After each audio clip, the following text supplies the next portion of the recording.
Graça e paz do Senhor. Amém. Como estamos? Estamos bem? Glória a Deus. Quem está aí atrás não para ouvir direitinho? Está dando para ouvir legal, né? Glória a Deus. Quando você quer adorar o Senhor, sentir a presença do Espírito Santo, na adoração, mas na realidade, quando nós adentramos nesse lugar, parece que já está impregnado, né? A ação do Espírito Santo já começa a pairar. E existem alguns lugares onde Deus tem mais, parece ter mais liberdade de agir. Você já frequentou lugares em que você sentiu que o negócio era meio travado, né?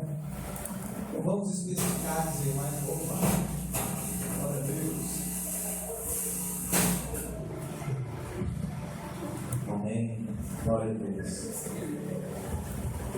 Em alguns lugares parece que o negócio é meio travado, mas Deus tem nos dado a liberdade pelo seu Espírito, e os céus desse lugar, eles estão totalmente abertos para que a presença de Deus venha, como nós cantamos, com uma abundante chuva.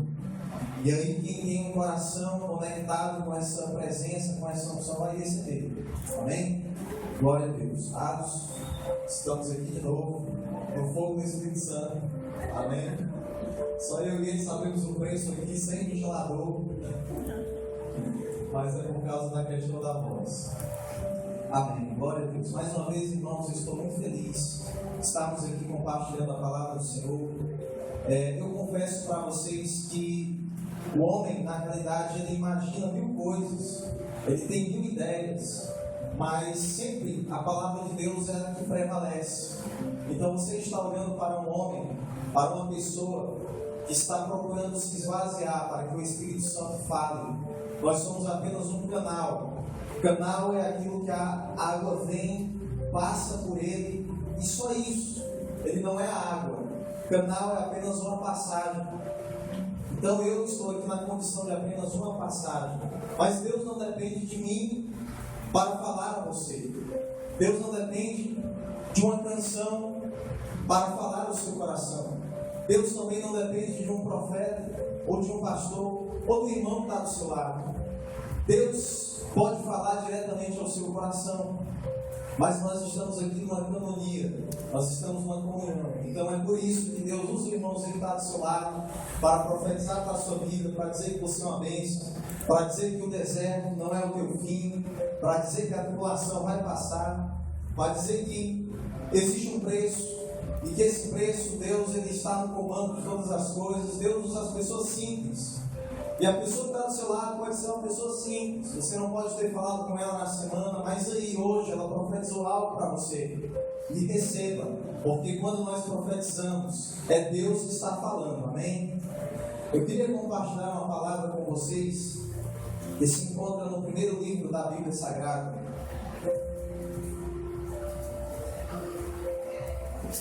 Eu sempre tenho esse costume, à medida que você achar, capítulo 1, fique de pé, por gentileza, em reverência à palavra.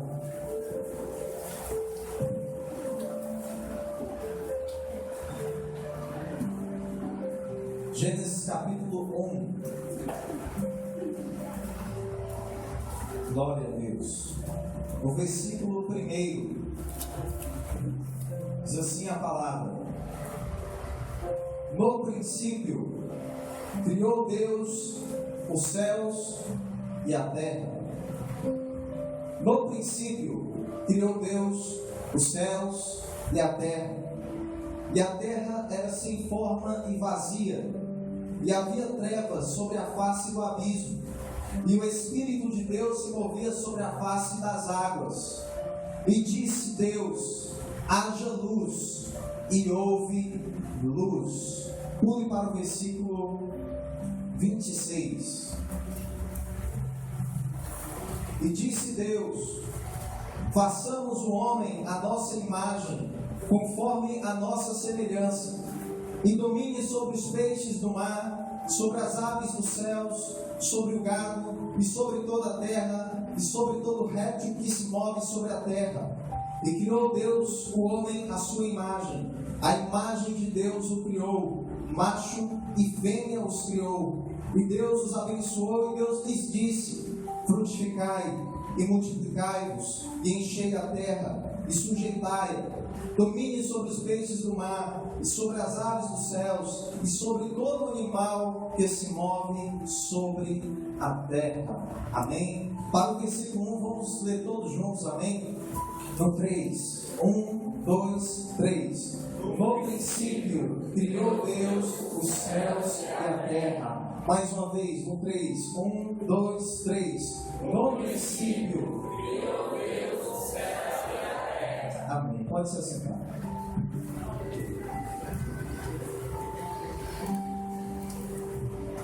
Antes eu queria compartilhar uma coisa que eu aprendi com uma criança sexta-feira. É algo interessante. Talvez aqui umas pessoas já ouviram, mas eu achei bem interessante. Ela chegou para mim e disse uma coisa que eu vou pedir para você dizer para o seu irmão agora. Olha para o seu irmão e diga assim: irmão, você é pró. Irmão, diga aí, você é pró. Aí diga de novo, você é profeta. Eu olhei assim para ele, uma criancinha, e disse: rapaz, que negócio interessante, né? Irmão, você é pró. Olhou para mim e disse assim: você é profeta. Eu, rapaz.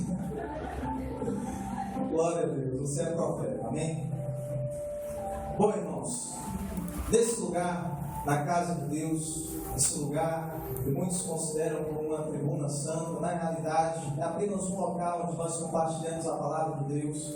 A verdadeira tribuna santa, ela não está aqui à frente, ela está dentro do seu quarto, está quando você procura a presença de Deus e pode ser santificado aqui no ambiente, em qualquer lugar.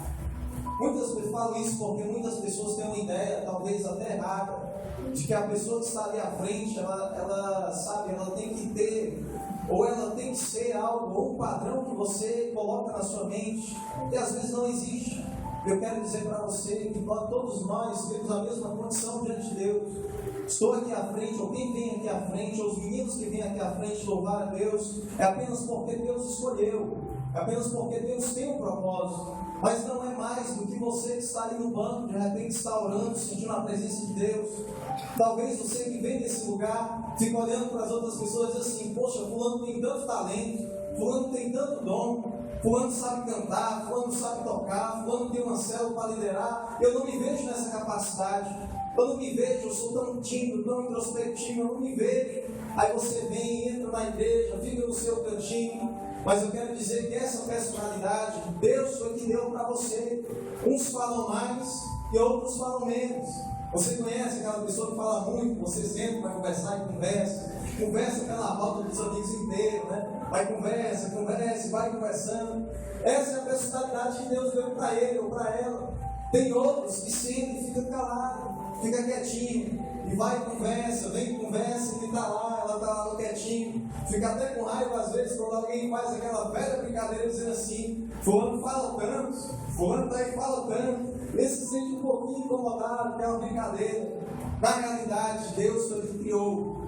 Deus fez você exatamente do jeito que você é.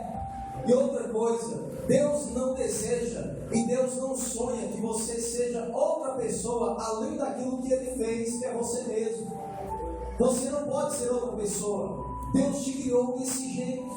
Agora, claro que existem alguns detalhes em nossas vidas que precisam ser ajustados, precisam ser moldados, precisam ser lapidados, mas Deus na essência te fez assim. Se você fala muito, provavelmente você vai continuar falando muito. Se você fala pouquinho, provavelmente você vai continuar falando pouco. Mas o que eu aprendo disso tudo é que Deus me criou assim. É que Deus te criou assim. E você não precisa desejar ser outra pessoa. Você não precisa ligar a TV, olhar o fulano que é usado por Deus e dizer: eu tenho que ser igual a ele, eu tenho que ser igual a ela. Você vai na sua igreja e diz assim: poxa, eu tenho que ter intimidade com o pastor, que o irmão, que o Williams ou que o menino louvor tem com Deus. Não. Você tem um partido a sós com Deus. E é dessa maneira que você vai entender. Baseado nisso que Deus falou umas coisas no meu coração, eu queria trazer uma mensagem hoje para vocês com o seguinte tema: a escolha de Deus na história do homem. A escolha de Deus na história do homem. Você pode dizer isso para a pessoa que está do seu lado? A escolha de Deus. Quando Deus falou ao meu coração sobre isso, sobre a escolha dele na história do homem, ele me trouxe muitas coisas na mente. Muitas coisas dessas eu me identifiquei de uma maneira muito íntima. Porque quando nós olhamos para Deus e percebemos a maneira dele escolher, a maneira dele tratar, a matemática de Deus funciona inversamente da nossa matemática. Deus parece que vê de uma maneira diferente que nós não conseguimos ver ou entender. E aí algumas vezes nós chegamos e dizemos assim: como que Deus consegue fazer isso? Como que Deus faz isso? A Bíblia diz que Deus ele pega aquele que está catando lixo na rua, aquele que está num turno de lixo, e a Bíblia diz que Deus é capaz de escolher ele, fazer ele se assentar no trono com os príncipes e com os reis. A escolha do homem diz assim: o homem ele tem o direito de ser escolhido pela capacidade que tem, o homem tem o direito de ser escolhido pela inteligência que tem. Hoje a sociedade prega um padrão de beleza. Se você ligar a TV, você vai ver comerciais que não tem nada a ver, propaganda de sabonete, enfim, coloca lá uma mulher, coloca lá um padrão de beleza, coloca lá um padrão de família, que no dia a dia não existe. O homem lá, o mais bonito que tem, o modelo, está lá, aí vem a modelo feminina, está lá, aí vem o modelo pequenininho, está lá, todo mundo se abraça, todo mundo ri. Não é sempre assim. A nossa vida ela é cheia de altos e baixos. Aí a mídia, a sociedade prega esse padrão de beleza e você vai aderindo isso para si. Eu tenho que ser inteligente, eu tenho que ser mais capaz, eu tenho que ser mais bonito. Eu quero dizer para você que Deus não pensa dessa maneira. Deus não pensa por essa matemática.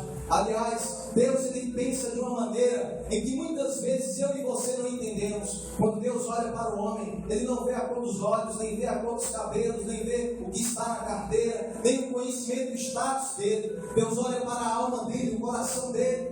Foi assim que aconteceu na Bíblia Sagrada. Quando Deus falou comigo, a escolha de Deus na história do homem, eu senti uma presença gostosa de Deus, porque eu percebia que a maneira que Deus passava na história, e à medida que Ele olhava para o homem, me chocou, me fez repensar algumas coisas.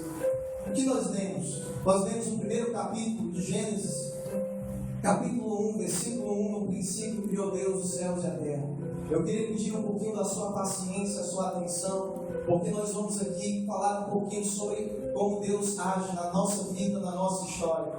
Quando Deus resolveu criar os céus e a terra, Deus falou no meu coração e perguntou assim: o que você acha que foi a primeira coisa que eu criei? O que você acha que eu criei primeiro? Quando eu leio a Bíblia, eu vejo no capítulo 1, no versículo 1, que primeiro Deus criou os céus, depois Ele criou a terra. E foi essa a resposta que eu dei para Deus. O Senhor criou primeiro os céus, depois o Senhor criou a terra. E Deus atentou ao meu espírito e me falou na nossa mente, dizendo assim: você errou. Eu não criei primeiro os céus e nem criei primeiro a terra. Como assim? A primeira coisa que eu criei antes dos céus e antes da terra foi o homem. Mas como que o Senhor criou o homem? Porque o Deus está aqui. E Deus me fez entender uma coisa que há algum tempo atrás Ele já havia falado. E você vai entender que isso é verdade. Quando nós criamos algo, toda criação ela passa por dois estágios. O primeiro estágio daquilo que nós criamos, ele passa na imaginação, ele passa na mente, ele passa no campo da ideia. Não é assim? Quando você vai criar algo, você não pensa primeiro, você não desenha, você não pensa, você não analisa, você não projeta, você não tem uma ideia. Isso é criação. A criação começa daí. Ela começa da imaginação, começa daqui de dentro, começa dos sentimentos. Quando Deus pensou no homem, antes de criá-lo com as mãos, Deus já havia imaginado o homem. Deus já havia criado o homem à sua imagem e semelhança dentro dele mesmo. Deus já havia projetado isso. Então, como que a Bíblia diz que Deus criou os céus e a terra, aí eu quero que você entenda uma coisa: a terra foi criada apenas como um complemento da criação do homem. O homem ele é a principal criação de Deus. No original se chama Quebec, significa coroa da criação. Quando Deus criou os céus e a terra, Deus não pensou assim, ao contrário do que muitas pessoas pensam.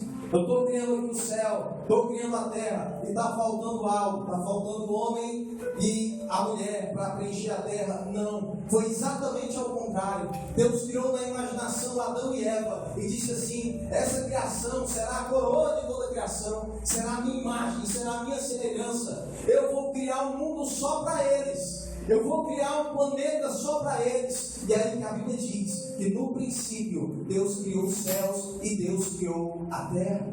Quando Deus escolheu o profeta Jeremias, Deus disse para ele: eu te chamei no ventre da sua mãe. No livro de Hebreus diz que Deus criou todas as coisas antes mesmo de criar o mundo. Quem foi a primeira criação de Deus? Diga para o irmão: foi você, irmão. Você foi a primeira coisa que Deus criou, a coisa mais linda desse mundo. Isso Deus falou no meu coração. Sabe o que acontece, irmãos? Acontece um sentimento de valor impressionante. A gente passa a se olhar no espelho, mesmo com cabelo branco, mesmo com uma ruga, mesmo, sabe, com o dente cheio de cara, mesmo, enfim, com a cara amarrada, aí chega lá no espelho, passa a dar um sorriso e dizer assim: poxa, eu sou a coroa da criação de Deus. Deus olhou para mim e me escolheu antes de criar os céus e antes de criar a terra. Será que você não tem valor? Será que nós não temos valor? Para Deus, isso é um valor extraordinário. Quando Deus criou os céus e criou a terra, a primeira coisa que ele chegou na terra, ele falou uma palavra interessante. A Bíblia diz que Deus chegou no caos, nas trevas, na solidão. Ele disse assim: haja o quê? Haja luz e houve luz. Haja luz e houve luz. Há um tempo atrás eu estava meditando essa passagem, passamos um bom tempo meditando sobre essa passagem, sobre o que significava aquela luz, significava ser essa luz. E na Bíblia Sagrada, estudando ela, eu descobri que essa luz é uma luz que é muito mais profunda e muito mais poderosa do que a luz que nós conhecemos.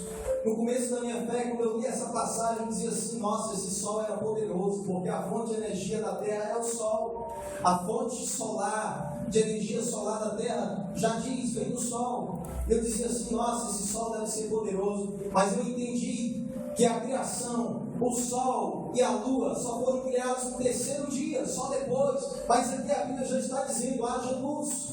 Então que luz é essa? Que luz é essa que Deus chega e diz assim: haja luz? E essa luz, estudando, há um tempo eu li que a ciência falou uma coisa interessante que confirma o que está aqui. A ciência diz que no princípio, antes de qualquer coisa que pudesse existir, havia apenas uma fagulha de luz. Não havia trevas, havia apenas luz. É uma luz, eles dizem que é uma espécie de energia, uma energia que não pode ser explicada. A ciência afirma dessa maneira, que antes de haver a criação, e eles têm uma teoria dizendo que é o Big Bang, que nós sabemos que não é. E eles dizem que havia essa luz. Mas quando eu leio a Bíblia Sagrada, que Deus chegou no caos e disse assim: haja luz. Deus estava dizendo: haja a minha presença. Eu sou a luz, eu sou a luz. Como que isso se confirma? Jesus pregava aos homens dizendo: eu sou a luz do mundo. Quem me segue não andará em trevas. Paulo diz assim, lá no livro de Hebreus, o autor diz assim: olha, ele habita na luz, Paulo já dizia, ele habita na luz inacessível. O autor de Hebreus diz assim: os olhos dele são como uma chama, ou seja, Deus é luz. O trono de Deus, ele está cercado de querubins e arcanjos, e alguns deles estão com asas cobrindo o rosto, com duas cobrindo os pés. Se você for estudar, você vai entender que eles cobrem os pés por causa da santidade ao redor do trono, que é tamanho. Cobrem o rosto porque eles não conseguem olhar para o trono de Deus, porque o poder de Deus é muito grande. Se você olhar para o trono de Deus, você só vai enxergar a luz. Quando Deus chega na terra, ele diz assim: haja luz. Ele estava dizendo: agora a minha presença vai entrar nesse lugar. Se você está aqui hoje, nesse lugar, e a sua vida está com a terra que sofreu uma alteração pela queda de Lúcifer, está com um caos, está em trevas, sabe, está em calamidade, eu quero dizer para você que Deus precisa chegar no teu mundo. Deus precisa chegar e trazer a luz a você. Amém? A escolha de Deus na história do homem. Deus cria o homem no versículo 26, mas Deus modela ele depois, com as próprias mãos. Uma das coisas interessantes na criação, que Deus utilizava a palavra haja. Haja luz, haja isso, haja aquilo, haja o firmamento, haja separação entre terra e águas. Deus utilizava a palavra haja. Deus me deu outra revelação sobre isso. Haja é uma palavra que vem de um verbo haver. Por que isso? Se você ler o Evangelho de João, capítulo 1, você vai entender uma coisa interessante.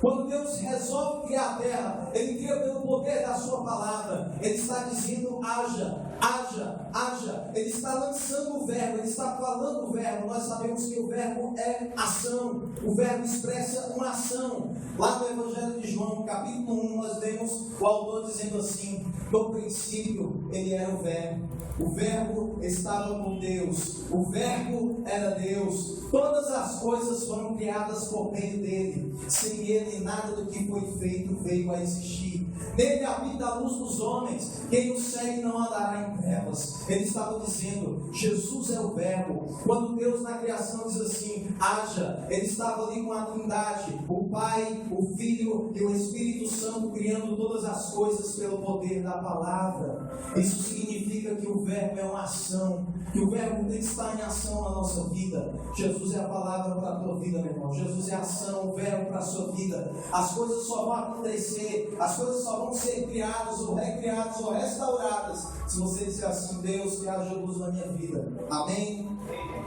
Deus falou algo comigo interessante. Deus disse assim: você vai passear um pouquinho na história de alguns homens que eu escolhi, e você vai comentar isso com a minha igreja. A Bíblia fala de pelo menos 6 dispensações: inocência, consciência, governo humano, patriarcal, lei e graça. Todas as 6 dispensações a terra, o homem já viveu. Existe uma 7ª que ainda nós iremos viver, que será a dispensação do milênio, onde nós habitaremos com o Senhor aqui na terra por durante 1000 anos. Das 6 dispensações, Deus havia uma maneira especial de olhar para a terra e para o homem. Quando Deus falou comigo sobre a escolha de criar Adão e Eva, era uma escolha interessante. Mas aí nós vemos que Adão e Eva saíram do caminho. Nós vemos que Eva foi enganada pela serpente, enganou Adão, os dois caíram. E aí a Bíblia diz que um dia Deus chegou no jardim, Deus passeando no jardim, e a Bíblia diz que todas as tardes Deus conversava, e eles estavam lá de trás da árvore, escondidos, com vergonha. E Deus perguntou: Adão, onde é que você está? Eva, onde é que você está? E eles diziam assim: Senhor, nós estamos aqui. Aqui onde? Toda vida que eu chego, vocês estão aqui, pergunta comigo, conversa comigo. Onde vocês estão? Estou aqui de trás da árvore. Por quê? Porque nós estamos com vergonha. Nós estamos nos escondemos. Deus descobre que eles pecaram. Deus então dá a sentença a Adão, Eva, para a serpente. Nós sabemos que a escolha de Deus no homem, uma vez um seminarista pregando, disse assim, ele pregou e aquilo me incomodou. Ele disse assim: Deus não precisa ter fé, porque a fé é uma condição do homem. O homem é um ser mortal, ele precisa acreditar algo, ter fé. Fé é a esperança. Deus não precisa disso. E quando acabou a mensagem dele, eu chamei ele para o canto e disse assim: você pode repetir o que você falou? Aquele lá da fé é Deus. Ele disse: tudo bem, Deus não precisa ter fé. Como que você diz isso? Mas como que você me diz ao contrário? Eu disse para ele: Deus tem fé sim. Mas Deus tem fé no quê? Deus tem fé no homem. Deus tem fé no homem. Deus acredita no homem.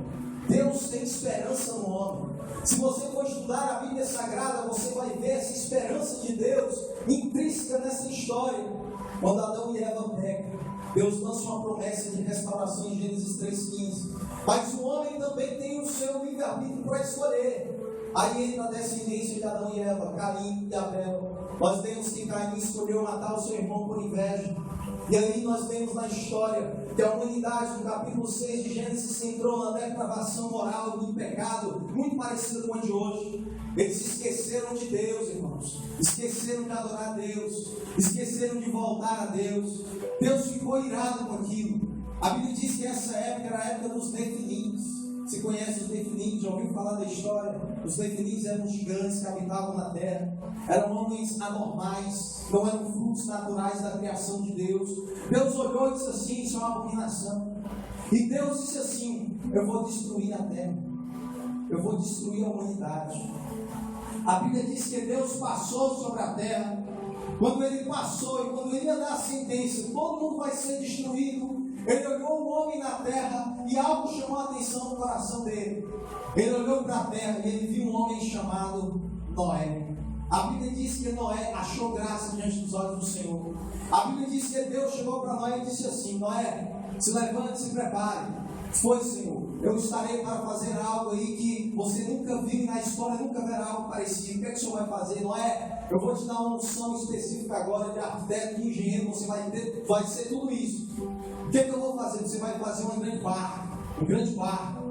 Mas um barco, Senhor, sim. Esse barco, Noé, vai ter mais de 127 metros de comprimento, mais de 30 metros de altura, vai ter 3 andares. Mas por que um barco tão grande, Senhor? Noé, porque o que eu estarei para fazer será algo grande. Mas me diga o que será. Noé, eu vou enviar um dilúvio sobre a terra. A humanidade esqueceu do meu coração, a humanidade esqueceu de mim, a ponto de olhar e tirar o meu espírito da terra. Noé, mas eu achei graça diante de você. Você encontrou graça diante dos meus olhos. Você e sua família, apenas vocês serão salvos. Vocês entrarão na arca. E a partir de vocês será dado um ciclo de uma nova história na face da humanidade. A Bíblia diz que Noé se desesperou. Imagine você com a notícia dessa. Imagine você acordando, então no sonho, Deus dá coisa assim: ei, se prepara. O mundo da destruição vem aí, o caos vem aí, eu te escolhi, você vai fazer a diferença. Imagine você, talvez dava um salto da cama, tomava um susto.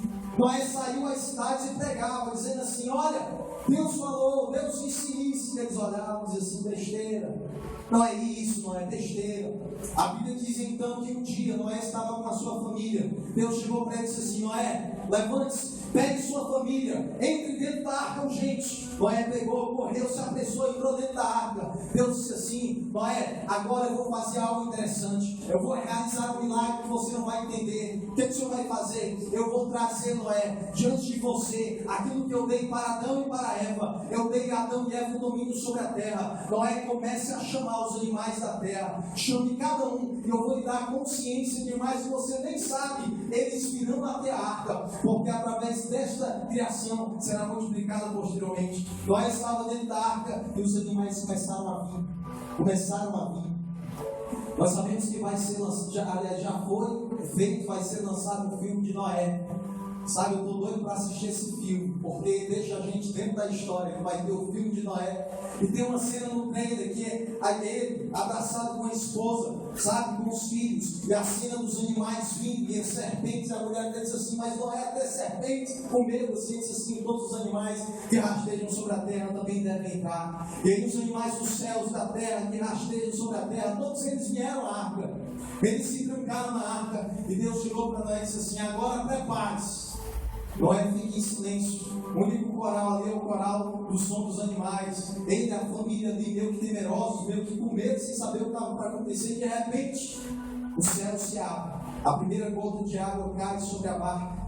Não é uma gota comum, é uma chuva daquelas. E se você já ficou no meio daquela chuva, que você anda e as gotas começam a doer no seu corpo, você corre. Quanto mais você corre, mais dói. Multiplique isso por 1000, por 10.000 vezes mais. Era aquela chuva que Deus havia enviado.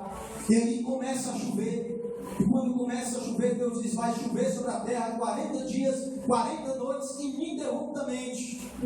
A Bíblia diz que Deus enviou a chuva.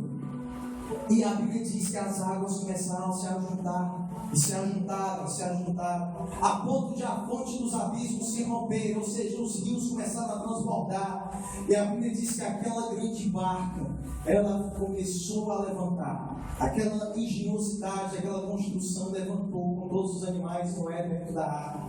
Ali Noé poderia sentir a presença e a proteção de Deus no meio daquele caos incrível. Deus ali enviou 40 dias. A terra, a humanidade, por rejeitar Deus, o Espírito de Deus havia sido tragada. E aí Deus diz para Noé: você vai multiplicar. Você, Noé, vai ter descendentes.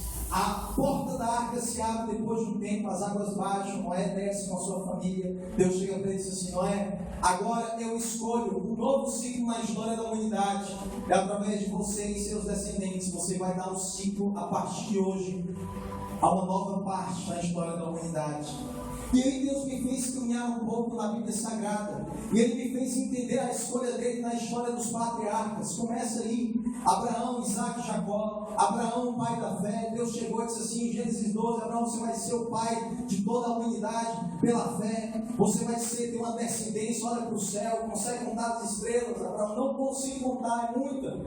Abraão olha para a terra, consegue contar a areia da terra, os grãos, não consigo contar. Abraão, assim vai ser a tua descendência. Você vai olhar e não vai conseguir contar. De Abraão veio Isaac, o filho da promessa, o riso. De Isaac veio Jacó. De Jacó descenderam as 12 tribos de Israel. A escolha de Deus na aliança patriarcal. Aí Deus já entra na história da libertação de Israel do Egito. Deus escolhe outro homem. Esse outro homem se chama Moisés. Estava lá Moisés, Deus escolheu e disse assim: Moisés, prepare-se, porque eu te escolhi. Você vai liderar o maior povo que existe sobre a terra. Quem é esse? Você vai liderar o seu povo, Israel. A Bíblia diz que Israel estava escravizado nas mãos dos egípcios. Eles estavam sofrendo escravo. Aí Deus chega e diz assim: através da sua vida, você vai liberar 10 pragas sobre eles, sobre o Egito. Na 10ª, eles vão libertar vocês. E aí, Moisés, nós já lemos a história, aconteceu as 10 pragas. Acontece que quando Israel sai do Egito, eles se deparam com algo tremendo, imenso na sua frente. Eles se deparam com um mar vermelho. O Egito veio atrás para matá-los e persegui-los. Eles estavam presos. Na frente o mar, atrás todo o Egito, com as suas lanças, com as suas espadas. E se nós formos tirar uma lição sobre isso, nós vamos aprender muita coisa. Irmão, existem momentos na nossa vida que são exatamente assim. Nós achamos e dizemos assim: poxa, eu consegui vencer uma guerra, consegui vencer uma batalha, sair do Egito. Quando você mal sai, tem um mar na sua frente. Aí você diz assim: como que Deus faz isso? Achei que agora ia, achei que agora dava. Aí o que vem é o mar. E agora? Porque se eu voltar, tem o Egito. E aqui não dá, porque tem o mar. Nessas horas, irmãos, é que Deus chega com o Espírito para aquele homem de Deus e disse assim: Moisés, o que é que você tem nas mãos? Senhor, eu tenho só uma vara. Não é uma vara, Moisés, é a chave da libertação. Você vai tocar nas águas, você vai ver o maior milagre acontecendo na história da humanidade. A Bíblia diz que Moisés toca nas águas, uma parede do lado direito se faz, uma parede do lado esquerdo se faz de água. Israel começa a pular e a cantar e passar, e aí eles passam. A escolha de Deus. Deus chegou para Moisés e disse assim: eu vou te escolher. Moisés, eu sou gago. Deus chegou para Moisés e disse assim: eu te escolhi. Aí Moisés disse assim: mas eu não sei falar. Deus chegou para Moisés e disse assim: Moisés, você vai libertar o povo, mas eles não vão acreditar em mim, Senhor. Sabe? É alguma das coisas que nós falamos para Deus. É exatamente isso. Talvez você esteja aqui, a mesma coisa. Deus chega e diz assim: ei, levanta, chegou a hora, te escolhi, faça isso. Aí você se toca, coloca no cantinho e diz assim: Deus, eu não sei falar. Deus, eu não sei agir. Deus, eu não tenho esse talento. Deus, eu não sou tão desenrolado assim como fulano de tal. Irmão, eu quero que você aprenda e receba essa palavra aqui. Deus não precisa que você seja talentoso. Deus só precisa de uma coisa. Deus precisa que você tenha fome e tenha sede da presença dele dentro do seu coração. Só isso. Deus olha para você, o que Ele espera de você é isso. Deus não olha para você e diz assim: eu não quero que você seja, que você não pode ser, eu não lhe criei para você não ser. Eu quero que você seja apenas o que você é, mas que você deseje meu Espírito, a minha palavra, a minha unção. E quando você fizer isso, você vai ver o que vai acontecer. É assim que acontece. Saímos da história patriarcal, entramos na época dos juízes. Irmãos, 12 vezes Deus levantou juízes sobre a terra. Deus escolheu. Sabe por quê? Porque Israel ia lá, pecava, idolatrava, se curvava. Deus levantava um líder para corrigir o povo. Terminava o tempo de reinado daquele juiz, Israel voltava a pecar de novo.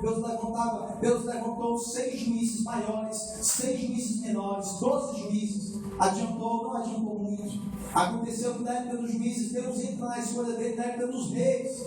Aí nós vemos a história dos reis. E aí nós vemos a história de reis que não entenderam a palavra, que não entenderam o coração de Deus. É ao contrário do que Deus pedia, fizeram tudo errado. Mas alguns deles, Deus olhou e disse assim: acertei na escolha. Esse camarada aqui, acertei. Eu quero falar de um especial. Eu quero que você imagine essa cena. Existe um jovem que ele está debaixo de uma árvore.